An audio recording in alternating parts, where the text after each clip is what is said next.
আসেন আসেন আসেন, সামনে আসেন। এটা এত সুন্দর জায়গা, মানে কি অসাধারণ, কি মানে দারুণ দৃশ্য। মানে মানুষ যে বলে গ্রামের রূপ বৈচিত্র্য প্রাণ প্রকৃতি কেন এত সুন্দর হয়, একটু দেখানো দরকার।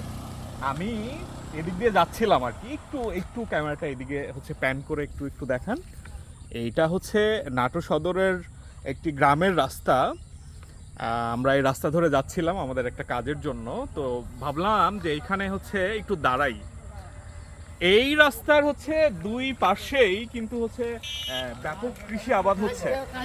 গ্রামের মানুষ কেন এত সুস্থ থাকেন, কেন তাদের রোগ প্রতিরোধ ক্ষমতা বেশি থাকেন, এই পাশে এসে নেন দেখেন। মানে তারা যে এখানে হচ্ছে অক্সিজেন নেন, তারা যে এই মুক্ত বাতাসে থাকেন, মুক্ত বায়ু গ্রহণ করেন, এইটা কিন্তু সেরকম হচ্ছে দূষণ মুক্ত। তো তাদের রোগ প্রতিরোধ ক্ষমতা বেশি হবে নাকি হচ্ছে যারা শহরে থাকে তাদের রোগ প্রতিরোধ ক্ষমতা বেশি হবে বলেন? শহরে যারা থাকেন তারা কিন্তু বারবার হচ্ছে গ্রামে ছুটে আসতে চান। কেন আসতে চান? তাদের কেন গ্রাম ভালো লাগে?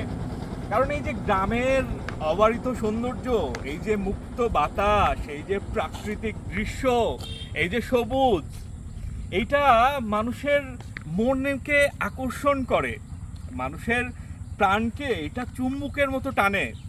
যে এত সুন্দর জায়গা, তারা যে জায়গায় থাকে, মানে সেই মানে ইট পাথরের শহর, কংক্রিটের শহর, মানে ওই একই জায়গায় বারবার যাতায়াত, এরকম মানে পাখির কিচিরমিচির শোনা যাচ্ছে, দেখেন পাখি ডাকতেছে কিন্তু।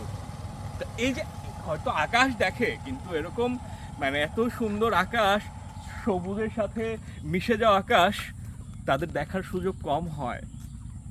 এটা হয়তো গ্রামের মানুষ এভাবে দেখে না, কিন্তু তারা কিন্তু এর উপকারটা পাচ্ছেন, ভোগ করতেছেন। এটা কিন্তু দারুণ একটা বিষয়।